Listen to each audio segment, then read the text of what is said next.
छोड़ा था v equal to E upon V, तो इसके बाद जो रिजल्टेंट फोर्स होगा फ्री इलेक्ट्रॉन्स पे, किस पे, जो वायर पी क्यू है, तो उसके बिटवीन जो पोटेंशियल होगा, potential difference Q and P, so v equal to E into L. और ई इलेक्ट्रिक फील्ड को हमने फाइंड करा यहाँ से, E equal to V into capital V, value put करी तो कैपिटल वी आ गया, v equal to small V capital V L. और हेंस यही पोटेंशियल डिफरेंस के मोशंस की वजह से मैग्नेटिक फील्ड में क्या प्रोड्यूस होगा, ईएमएफ, और यही ईएमएफ कहलाता है वी वी एल। और आप देख रहे हैं ये ईएमएफ जो प्रोड्यूस हुआ है due to the motion of a conductor, ठीक है, इसीलिए कहते हैं इसे, it is called motional EMF. हाँ ना बोलो, क्लियर है? Derive the expression of EMF if an external resistance connected by P and Q। और ये P और Q कोई कंडक्टर है, उसके साथ कनेक्टेड है एक R रेजिस्टेंस, और ये V वेलोसिटी से मूव कर रहा है इस मैग्नेटिक फील्ड में, और इसके जो मैग्नेटिक फील्ड में डिस्प्लेसमेंट होगा वो क्या है, हमने x माना है, और L क्या है, लेंथ, P और Q की लेंथ, और एक करंट की डायरेक्शन है, सर्किट में करंट की डायरेक्शन। ठीक है, इतना हो गया होगा, तो आगे बढ़ते हैं। चुका है, क्या क्या कहा, क्या कहा हमने, तो उसमें अभी तक पीछे हमने बना दिया था डायग्राम्स, और उसके बाद हम क्या कह रहे हैं कि इफ पी और क्यू आर कनेक्टेड इन एक एक्सटर्नल रेजिस्टर से कनेक्टेड है, तो जो इलेक्ट्रिक फील्ड प्रोड्यूस होगा रेजिस्टर्स के टुवर्ड्स, तो उसका पोटेंशियल डिफरेंस और करंट स्टेबलाइज हो जाएगी सर्किट में। और जो मैग्नेटिक फील्ड होगा इस टाइम वो कितना होगा, क्यू वी क्रॉस बी, और वी और बी एक दूसरे के परपेंडिकुलर हैं, इसलिए वी बी साइन थीटा क्या हो जाएगा, साइन 90, और साइन 90 की वैल्यू 1, तो क्या हो जाएगा क्यू वी बी। और ये जो इलेक्ट्रॉन्स हैं ये मेंटेन करेंगे potential difference of the end current, किसमें, क्यू से पी की तरफ, ठीक है। इस तरह से फिर हम डायग्राम्स को इस तरह से बना सकते हैं, ईएमएफ हो गया वी बी एल, और आर इसका इंटरनल रेजिस्टेंस बैटरी का, और कैपिटल आर क्या है, आपका रेजिस्टेंस जिसके अक्रॉस हम आउटपुट देखेंगे, और आई क्या है, ये करंट इन द सर्किट। तो करंट के लिए हम फॉर्मूला जानते हैं, I is equal to EMF upon R plus small R, तो इक्वल टू हो जाएगा ईएमएफ की value V B L upon capital R plus small R, और ये डायरेक्शन क्या होगी इसकी, क्लॉकवाइज डायरेक्शन, इसी को बोलते हैं इंड्यूस करंट। कि अगर जो करंट फ्लो होगी इस क्लॉकवाइज डायरेक्शंस में, तो आई इज इक्वल टू क्या होगा, EMF upon capital R plus small R. EMF की वैल्यू यहाँ से पुट कर दोगे V B L upon small capital R plus small R, और यही क्या होगा, इंड्यूस करंट प्रोड्यूस करेगा इंड्यूस ईएमएफ, और हम इस कंडीशन को क्या बोलते हैं, इलेक्ट्रोमैग्नेटिक इंडक्शन। तो फ्रॉम ये कहाँ से आया, Faraday law of electromagnetic induction से। तो अगर इफ जो हमने पिछले डायग्राम्स बनाया था उसके अकॉर्डिंग क्या था कि अगर हमारे पास ये कि एक्स लेंथ हो इस सर्किट की, जो ये मैग्नेटिक फील्ड में रखा हो, और एल लेंथ हो, तो फाई फ्लक्स क्या हो जाएगा इसका, कि phi is equal to, formula होता है फ्लक्स का बी इंटू डी एस, और बी तो ऐसा रहेगा, और D S is the area, तो एरिया क्या हो जाएगा, एल इंटू एक्स, तो फाई कितना आ जाएगा हमारे पास, बी एल एक्स। समझ में आया, ये हम बात कर रहे थे। तो इसके बाद जो ईएमएफ आएगा, ईएमएफ किसके अकॉर्डिंग, फैराडेस फर्स्ट लॉ के according, EMF is equal to magnitude हम निकाल रहे हैं, तो D phi upon D T, value put कर दो फाई की वैल्यू कितनी आई आपके पास, टन टन मॉड बी एल, और बी और एल मैग्नेटिक फील्ड भी और लेंथ भी कांस्टेंट है, इसलिए हमारे पास जो लिखा नहीं था, अच्छा ठीक है, एक मिनट इसको कंप्लीट कर देते हैं, फिर मैं वाला पेज कर देता हूँ। क्या हो जाएगा, D phi upon D T, और फाई की वैल्यू हमारे पास आ रखी है पिछले क्वेश्चन उसमें टर्म में phi is equal to B L X, इसलिए आपके क्या रहेगा, बी मैग्नेटिक फील्ड और लेंथ कांस्टेंट है, तो एक्स वेरी करेगा टाइम के साथ, तो हो जाएगा D x upon T T. और आप जानते हो displacement upon time, the change of rate of the rate of change of length, वो क्या होता है, वेलोसिटी, तो जाएगा वी बी एल। आ गया मोशनल ईएमएफ, अरे हाँ ना बोलो, हाँ ना बोलो।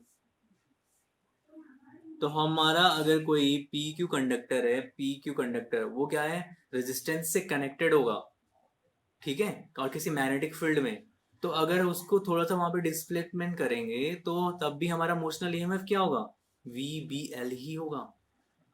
क्लियर है। और करंट क्या होगा, करंट हमने फाइंड करा था, and the current is, the current is I कितना आया था ईएमएफ की वैल्यू से, EMF upon capital R plus small R, और is equal to V B L upon capital R plus small R. पीछे वाला पेज, एक मिनट उससे पीछे वाला पेज कहाँ पे नहीं लिखा था तुम लोगों ने,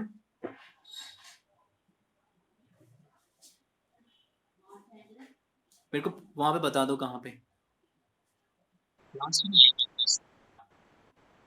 कौन सा,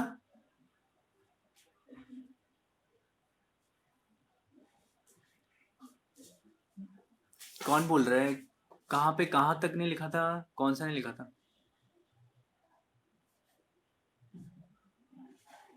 ये वाला पेज है क्या, या पीछे दूसरा जो डायग्राम में बताया था, हाँ, और नीचे कुछ नहीं है, और नीचे कुछ नहीं है प्रियांशु, और नीचे कुछ नहीं है, बस इतना ही, the magnitude of the induce EMF, उसके बाद वही है, EMF E is equal to, उसके बाद फिर यही है ये, इसके बाद ये लाइन यही है, E is equal to mod D phi upon D T, अब फाई की वैल्यू वहां से वो डायग्राम बताया था,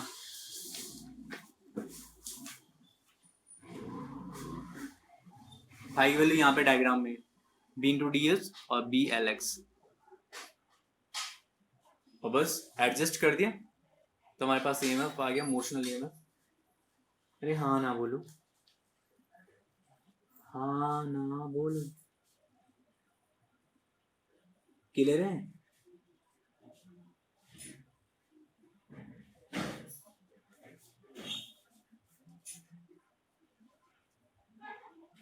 ठीक हो गया, V B L upon capital R plus small R, यहां तक क्लियर है सबको, किसी कोई प्रॉब्लम अभी तक मोशनल ईएमएफ में, दोनों तरीकों से आ गया, ठीक है ना। हाँ, तो एक स्टार्टिंग में हमने मोशनल ईएमएफ को फाइंड करा जो इलेक्ट्रिक फील्ड के अकॉर्डिंग करा, मैग्नेटिक फील्ड भी था वहां पे रखा हुआ, पर लेकिन रजिस्टर्स नहीं था लगा हुआ पी क्यू के साथ, और दूसरे वाले में क्या था, रजिस्टर्ड एड कनेक्टेड था पी क्यू के साथ, और वो भी वेलोसिटी से मूव कर रहा था। चलो फिर एक नेक्स्ट पढ़ते हैं, क्या एनर्जी कंसिडरेशन या quantitative study, energy consideration, heading डालिए एनर्जी कंसिडरेशन।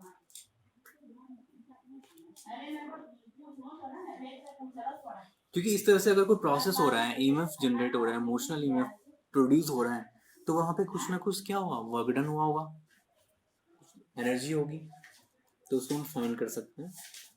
हेडिंग डालिए एनर्जी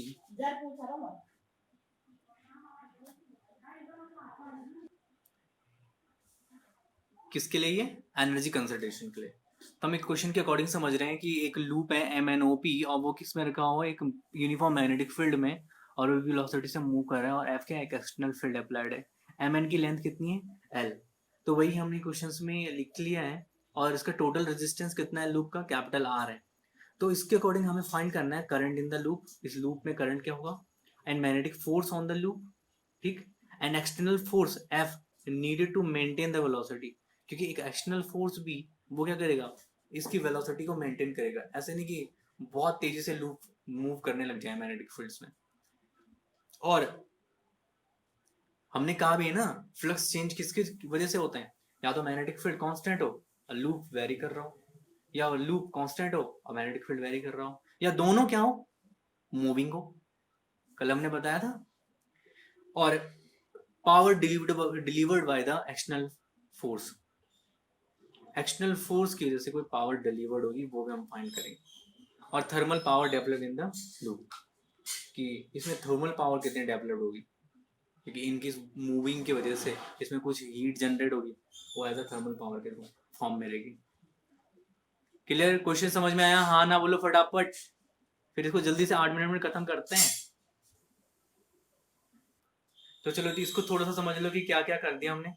तो हमने सॉल्यूशन से स्टार्ट करा, तो सॉल्यूशन में क्या देखा कि हमने loop M N O P को बना दिया, और इसमें जो फोर्स के डायरेक्शंस हैं उनको दिखा दिया कि एम एन पे जो फोर्स लग रहा है उसको F1 माना, और NO और MP पे जो फोर्स हैं वो F2 फोर्सेस। तो करंट क्या होगा लूप में, I equal to M upon capital R, और EMF is equal to VBL upon R। ये हम VBL पहले फाइंड कर चुके हैं, मोशनल EMF। और ये करंट की डायरेक्शन क्या होगी, क्लॉकवाइज डायरेक्शन। तो मैग्नेटिक फोर्स क्या होता है किसी भी वायर पे, हम फाइंड कर चुके थे पहले ही, IL क्रॉस B। और F1 जो है वो मैग्नेटिक फील्ड्स के परपेंडिकुलर डायरेक्शन में है, लेकिन कैसा है, वेलोसिटी उसकी वेलोसिटी के अपोजिट डायरेक्शन में।